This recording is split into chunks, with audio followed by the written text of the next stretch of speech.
So I picked up a pair of lower control arms for the rear. This is from Ktuned. It is the rear lower control arms DC5 hardened rubber bushings.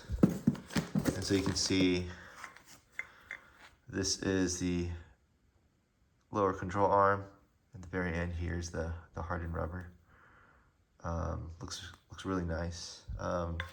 A set of two, one on each side, and they already give you the hardware for these kind of 3 bolts where it's going to connect to the chassis, both the bolts and the washers.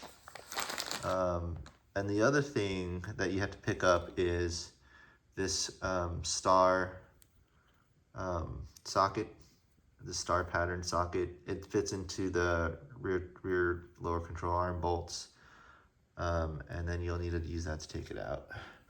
I also picked up a set of rear lower control arm Honda bolts. You can see what it looks like here.